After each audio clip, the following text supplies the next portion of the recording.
Y ahora llegamos al momento de escuchar la palabra de Dios. Para esta mañana está en el libro de los Hechos de los Apóstoles, capítulo 16, versos 25 y al 31.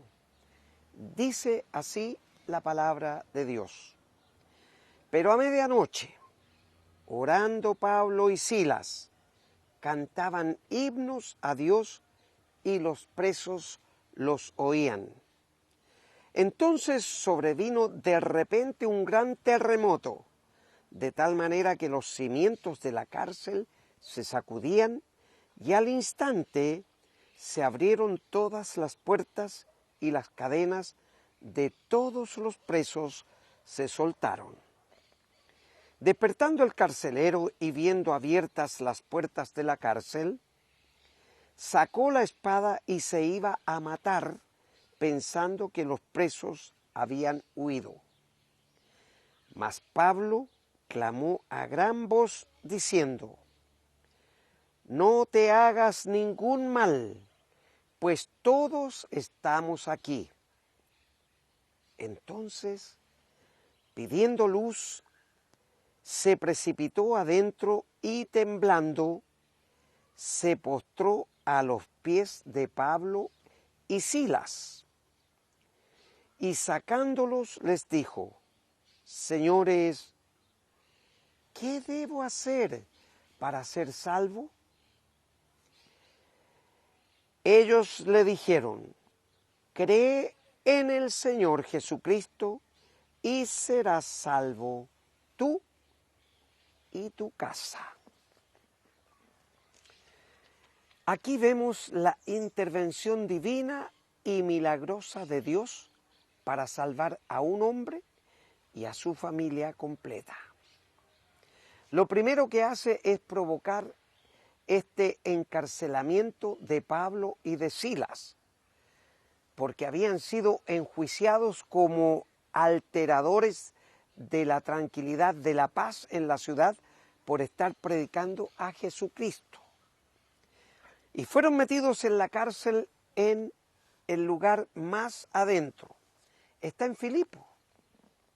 Está todavía los rudimentos de lo que fue la cárcel que contuvo a Pablo y a Silas. Todavía ahí están las piedras como mudo testigo de lo que ocurrió. Y vino el terremoto y se soltaron, dice, se abrieron todas las puertas de la cárcel y las cadenas de los presos fueron soltadas. Entonces el carcelero, cuando vio esto, tomó su espada para matarse, porque tenían la responsabilidad de custodiar. Y si un preso se arrancaba, ellos pagaban con su vida. Por lo tanto, él toma su espada y antes que lo maten, se iba a suicidar. Pero Pablo, entendiendo por el Espíritu lo que iba a hacer el carcelero, le dijo: «No te hagas ningún mal», le dijo. «No te mates, no te suicides, porque estamos todos aquí, ninguno se va a arrancar».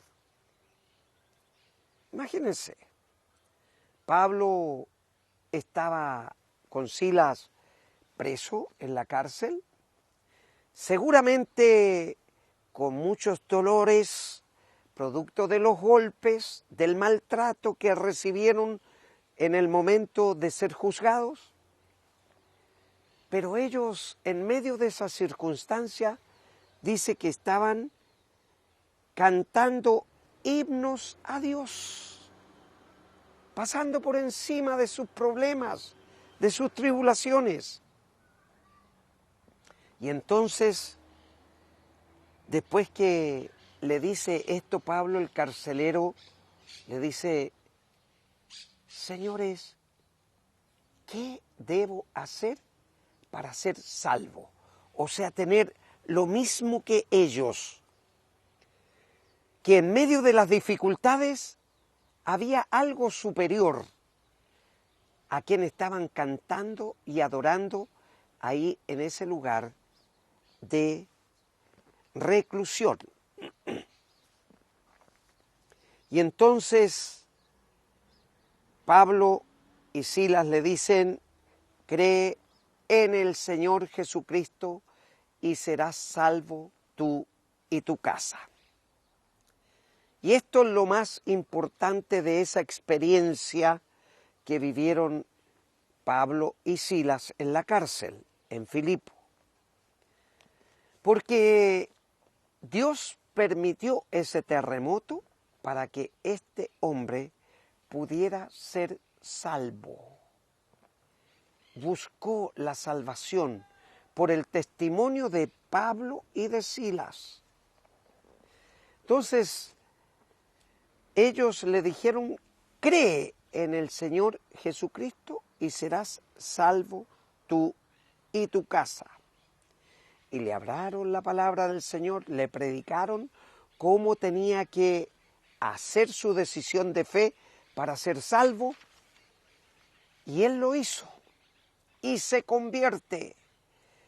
Y fíjese, de un hombre rudo, tosco, maltratador, seguramente con lenguaje obsceno para tratar con los delincuentes, con los presos. Por lo tanto, era un hombre muy distinto a lo que estaba predicando Pablo y Silas por enseñanza de Jesús. Entonces, él los lleva a su casa.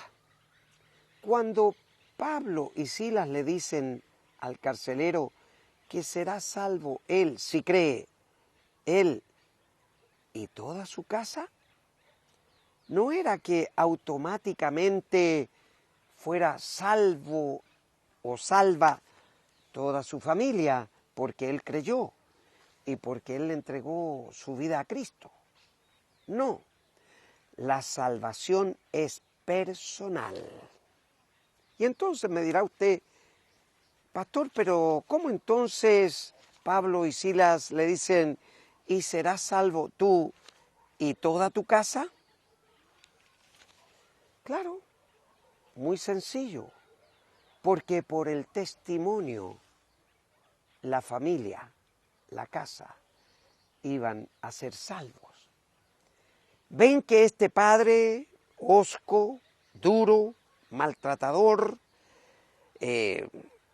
con todas las cualidades que tiene que tener una persona para cuidar a reclusos, a delincuentes, a malandras, a asaltadores. ¿Cuánta cosa llega a la cárcel? Tenía que tener un carácter fuerte, duro, áspero, maltratador tal vez. Pero ahora la familia lo ve llegar con estos dos acompañantes y les lava sus heridas, los atiende y les trata con suavidad. Entonces, obviamente que la esposa dijo, ¿qué le pasó a mi marido? ¿Cómo pudo cambiar tanto? Y los hijos, papá, ¿qué te pasó? Mira lo que estás haciendo, nunca lo habías hecho. Atender a alguien, limpiarle sus heridas y atenderlos. Más aún, cuando eran presos, estaban ahí en la cárcel. Entonces seguramente ahí él les contó que había recibido a Cristo y que eso había provocado el cambio interior en su vida, en su carácter, en su manera de ser. Cambió el odio, la rabia, la ira por el amor. Y entonces, por eso la familia se convierte también. Y seguramente le dijeron a Pablo y a Silas, nosotros también queremos recibir a Cristo como Señor y Salvador personal. Porque más adelante la lectura dice que en esa misma noche fueron todos bautizados. Amigo y amiga, no ande más por este mundo sin Cristo en su vida y en su corazón. Y usted me dirá, pastor, no sé cómo llegar a Él o cómo pedirle que venga a mi vida, me perdone mis pecados y me salve. Pues ahí donde está, puede cerrar sus ojos y repetir conmigo la siguiente oración, pero de corazón, porque Dios ve lo que hay en su corazón. Si lo hace de labios solamente o por un cumplido, no le va a servir. Pero si lo hace de corazón, cambiará para siempre. Cierra sus ojos y repita conmigo. Padre Celestial, gracias porque esta mañana ha hablado a mi vida de diferentes maneras. Y reconozco que soy un pecador o pecadora. Me arrepiento de todos y cada uno de mis pecados.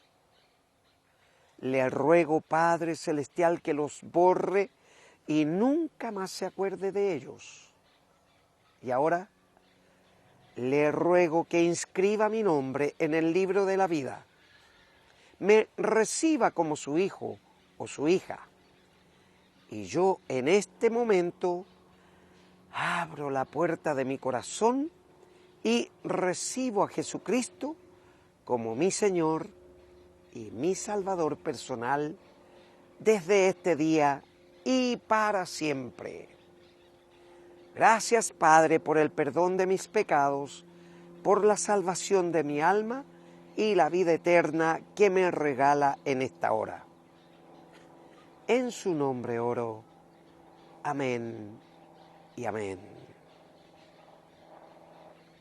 Si usted oró creyendo en su corazón esta oración, pues ya su nombre está inscrito en el libro de la vida.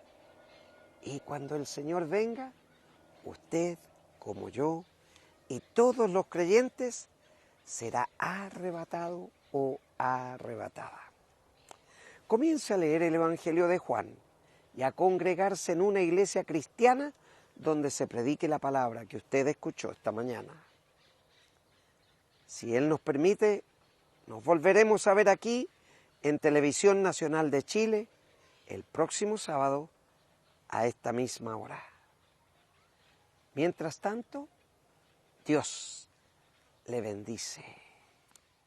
Quiero invitarle especialmente a usted, que no tiene dónde ir, que ha perdido su fe, que está desilusionado o desilusionada, para que mañana domingo y todos los domingos entre las 10:30 y 13 horas pueda estar con nosotros aquí en el Salto Norte 5625, comuna de Huechuraba, y escuchar mensajes con las señales acerca de los finales tiempos. Así estará preparado y preparada para el día del arrebatamiento. Serán muy bienvenidos y bienvenidas.